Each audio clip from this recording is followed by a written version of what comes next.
Awak perlukan bantuan? Tak perlu. Ini yang terakhir.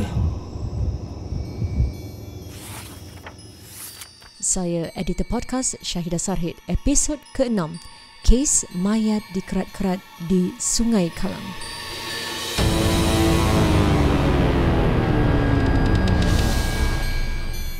Diari Mahkamah. Pada Jun 2005, Leong Siu Cho, 50 tahun, dituduh membunuh kekasih yang juga rakan sekerjanya, seorang warga Cina, Cik Liu Hong Mei, 22 tahun. Hakim menyifatkan kes ini seperti kisah tragik cinta Shakespeare, Romeo dan Juliet, di mana sepasang kekasih bersepakat untuk sama-sama membunuh diri. Leong, seorang penyelia kilang, dikatakan mencerut leher kekasihnya, Cik Liu, yang bekerja sebagai operator kilang dari syarikat yang sama, dengan tuala hingga mati di flat Leong dekat lorong 3 kilang. Pembunuhan itu dipercayai berlaku antara 9.30 pagi pada 15 Jun dengan 9 suku pagi pada 16 Jun. Mayat Cik Liu dikerat 7 bahagian sebelum dihumban di beberapa tempat termasuk Sungai Kalang. Kes yang digelar sebagai salah satu pembunuhan yang paling kejam di sejarah Singapura menarik minat ramai apabila bahagian tubuh mayat ditemui dalam beg plastik di Sungai Kalang. Dokumen mahkamah menyatakan bahawa sebelum Cik Liu dibunuh, Leong telah bertemu dengan Cik Liu di Hotel Geylang. Perjumpaan antara sepasang kekasih pada 13 Jun itu berlaku 3 hari sebelum bahagian tubuh mayat Cik Liu dijumpai di Sungai Kalang. Selama 2 hari, Leong menggunakan kad Cik Liu untuk berbelanja serta singgah ke ATM dan mengeluarkan wang sebanyak $1,000. Akhirnya, hampir semua wang simpanan Cik Liu yang berjumlah sekitar $2,000 dicuri Leong. Keesokan harinya, Cik Liu membuat laporan polis mengenai kad ATM yang hilang dan mengadu kepada rakan sekerja serta kakaknya melalui telefon. My money! 我的钱啊，我的钱!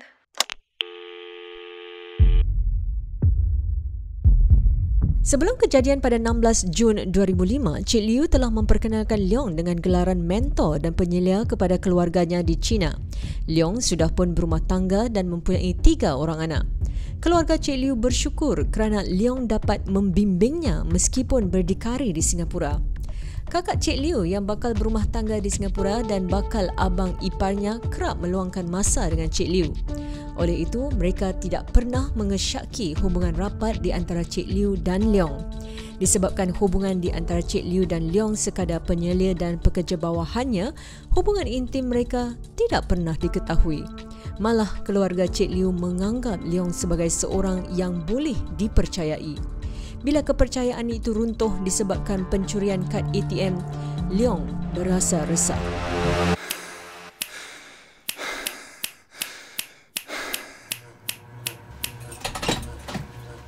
Liu, lai masuk dalam. Kad ATM aku hilang. Duit aku dalam bank. Aku dah laporkan pada polis. Tunggu masa untuk lihat wajah penjenayah di CCTV.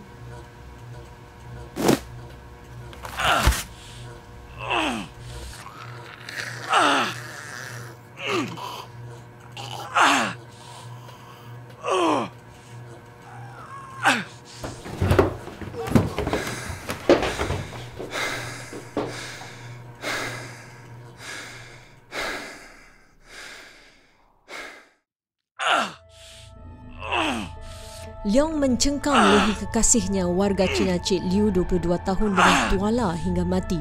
Pembunuhan itu berlaku antara 9.30 pagi pada 15 Jun dengan 9 suku pagi pada 16 Jun dengan pembunuhan berlaku di rumah Leong dekat blok 114 lorong 3 Geylang.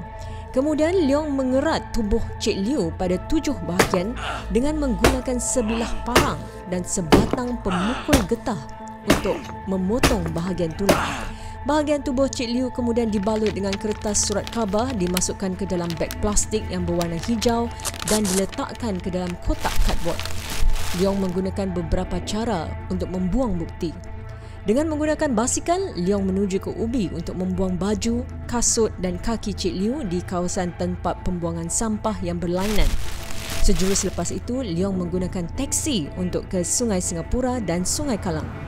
Di sana, Leong menghumban bahagian paha, kepala dan badan Cik Liew. Menurut laporan, Leong membuang mayat Cik Liew ke dalam Sungai Kalang kerana mengikuti upacara di mana abu setelah membakar mayat orang Cina dibuang ke dalam laut. Leong membuang bahagian tubuh Cik Liew ke dalam air sungai seolah-olah untuk membebaskannya ke dalam laut. Akhirnya, Leong membuang beg dan isi beg tersebut di luar stesen MRT Ang Mo Kio sebelum pergi ke kerja. Pada 17 Jun 2005, beg plastik yang mengandungi bahagian bawah tubuh mangsa ditemui hanyut di Sungai Kalang oleh seorang pembersih. Sejurus itu, pihak polis mengesan bahagian atas tubuh Cik Liew. Keratan kepala dan kedua-dua betis Cik Liew ditemui di timbunan sampah loji pembakar tuas. Leong kemudian ditangkap polis. Pada mulanya, Leong menafikan hubungan intimnya dengan Cik Liew. Tangannya menggeletar sewaktu sesi soal siasat dengan pemangku Inspektor Roy Lim.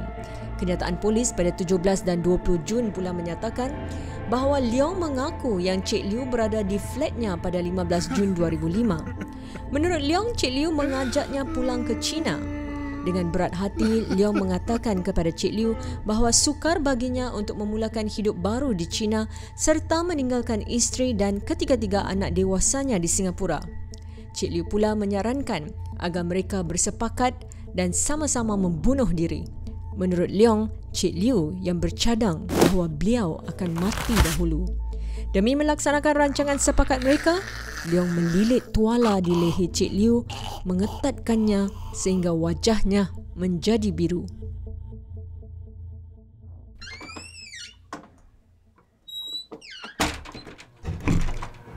Leong, apa yang berlaku selepas kamu melilit tuala di leher Cik Liew? Mukanya tukar menjadi biru. Bila aku lihat wajahnya, aku terus tak jadi membunuh diri. Pada 17 Jun 2005, Leong ditangkap polis. Leong didakwa mencuri kad ATM kekasihnya Cik Liew dan mengeluarkan sebanyak $2,000. Cik Liew mengadu kepada Leong tanpa menyedari yang Leong lah yang telah mencuri kad ATM-nya. Cik Liew telah membuat laporan polis agar dapat mengenal pasti si pencuri melalui rakaman kamera litar tertutup CCTV bank. Secara kejam, Leong mengakhiri nyawa kekasihnya Cik Liew. Kes Leong bermula pada Mei 2006. Dalam kenyataannya kepada pihak polis, dia dan Cik Liew telah bersepakat untuk sama-sama membunuh diri. Tetapi rancangan tersebut gagal. Menurut hujah berkuam belanya Leong, Encik Subas Anandan, Cik Liew telah memberi izin kepada Leong untuk mengakhiri nyawanya. Sekitar 280 keping gambar yang memaparkan keratan tubuh Cik Liew Hong Mei, alat bagi memotong dan tempat di mana keratan tubuhnya dibuang, dikemukakan kepada mahkamah. Set pertama gambar menunjukkan laluan di Kalang Riverside Park di mana keratan tubuh pertama ditemui pada 16 Jun 2005. Bahagian bawah tubuh termasuk tulang kering dan tubuh privat Cik Liew ditemui dalam sebuah kotak cardboard di darat sekitar 9 pagi. Set kedua gambar menunjukkan tebing sungai di mana bahagian atas tubuh mangsa tanpa kepala ditemui dalam sebuah kotak berwarna merah dan putih. Lebih 40 keping gambar yang menunjukkan kepala mangsa yang telah busuk turut dikemukakan. Set ketiga merupakan gambar rumah tertuduh Leong di Blok 114 Lorong 3 Gelang. Gambar-gambar bukti menunjukkan kesan darah di baldi, dinding tandas, dinding pada lift A Blok 114, pakaian serta alat pemotong iaitu sebilah parang dan pemukul getah. Selain itu, gambar-gambar juga menunjukkan beberapa keping akhbar Cina dan beg-beg berwarna hijau serupa dengan yang digunakan bagi membungkus keratan tubuh mangsa. Ini termasuk gambar basikal berwarna biru yang disyaki digunakan untuk mengangkut keratan tubuh. Pada hari kejadian 15 Jun 2005, mangsa tiba di rumah Leong dan mengadu kepada Leong bahawa kad ATM-nya dicuri dan wang simpanannya sebanyak $2,000 telah dikeluarkan. Tanpa menyedari yang Leong adalah pencuri kad ATM-nya, Cik Liu menyatakan yang laporan polis sudah pun dilakukan dengan harapan dapat mengenal pasti si pencuri melalui rakaman kamera litar tertutup CCTV. Nasib Cik Liu seperti bak pepatah, sudah jatuh ditimpa tangga. Kad ATM-nya dicuri oleh kekasihnya dan si perompak telah menentukan ajal Cik Liu.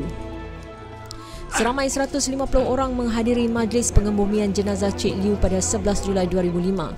Pengurus jenazah Encik Roland Tay dan isterinya Sally Teo telah mengumpulkan derma sebanyak $20,000.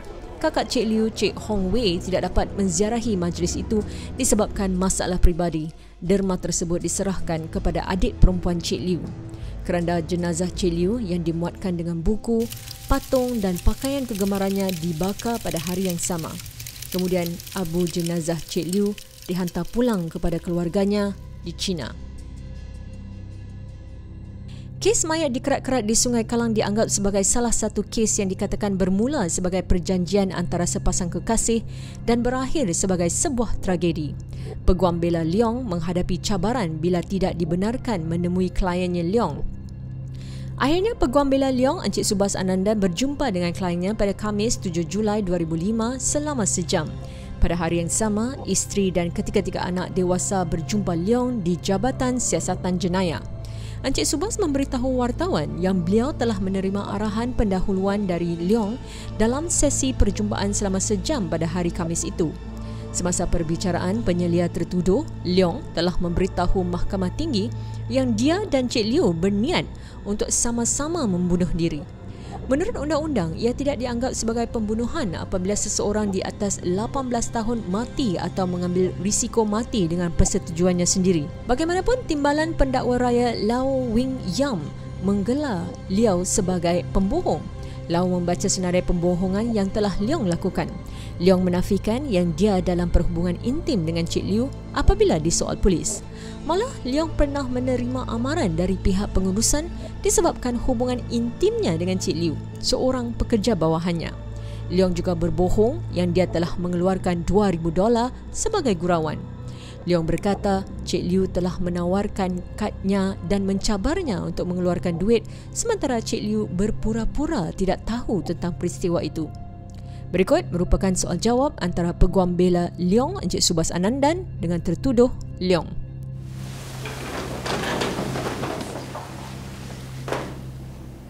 Anda telah melakukan pembunuhan. Apakah motivasi anda? Liu kekasih saya. Saya sarankan agar kita kahwin lari. Tapi Liu tak mau. Akhirnya kami berdua bersepakat untuk sama-sama bunuh diri. Yang Mulia, klien saya telah membuat janji dengan kekasihnya, Cik Liu, untuk sama-sama membunuh diri. Ini bermakna yang Cik Liu telah mengizinkan Leong untuk membunuhnya. Dalam kenyataannya di mahkamah, Hakim Tay Yong Kwang berkata, Saya bantah dakwaan Leong yang Cik Liu telah bersepakat untuk sama-sama membunuh diri selepas menolak ajakan untuk kahwin lari. Motivasi untuk membunuh diri tidak konsisten dengan situasi Cik Liu yang masih muda dan mempunyai pekerjaan yang stabil. Setelah mempertimbangkan semua bukti dan perbalahan yang disampaikan selama persidangan ini, yang terdakwa Leong telah dinyatakan bersalah atas tuduhan pembunuhan berencana dan dijatuhi hukuman mati. Pengadilan berharap bahawa hukuman ini akan menjadi peringatan bagi semua individu yang mengambil nyawa orang lain dengan kejam. Kes ini seperti kisah cinta tragis Romeo dan Juliet, karya Shakespeare. Romeo dan Juliet membunuh diri, tetapi dalam kes ini, Romeo membunuh Juliet. Leong mencuri hati mangsa, kemudian mencuri kad serta wang simpanannya, dan akhirnya membunuh mangsa. Melihat pada kes ini, rakan kongsi firma guaman IRB Law, Cik Mumtaz Zainuddin berkata yang pihak tertuduh akan menimbangkan cara lain untuk mengelakkan daripada hukuman mati. Presiden masih boleh kasih, kita panggil dia presidential clemency untuk kes-kes yang dihukum mati. Tapi jaranglah dan susah. Setahu saya ada 6 kes saja. Last kes yang dikasih clemency dalam 1998 dari Presiden Ong Teng Cheong hari tu. Itu pula kes orang itu dia memang ada murder, another gang leader cuba, mungkin saya rasa kalau saya kupas balik kes tu, kerana budak yang dihukum mati tu dia baru turn 18, tak salah 2 minggu lepas dia lepas tu dia buat murder tu. Jadi saya rasa mungkin umur dia yang muda itu ada play a part in granting the clemency lah, dan mungkin elemen-elemen yang offence dia secara dia buat murder tu. Tapi sejak kes tu tak ada, banyak orang ada appeal. Saya rasa Presiden Halimah dalam term dia akan receive kurang-kurang 10-20 appeal clemency, tapi ini jarang dan susah lah untuk diberikan. Kerana kondisinya pun tak tertulis, tak ada orang tahu apa yang Presiden betul-betul tengok, advisor dia tengok sebelum mereka kasih clemency itu. Leong didapati bersalah dan dijatuhi hukuman mati pada 19 Mei 2006. Leong merayu tetapi ditolak oleh Mahkamah Rayuan pada September 2006. Kali kedua percubaannya tetap gagal. Menyusuli itu, Leong merayu kepada Presiden SR Nathan untuk menerima pengampunannya pada Januari 2007. Usaha ini juga ditolak. Akhirnya, Leong dikenakan hukuman mati pada 30 November 2007. Sekian dulu dari saya, editor podcast Syahidah Sarhid.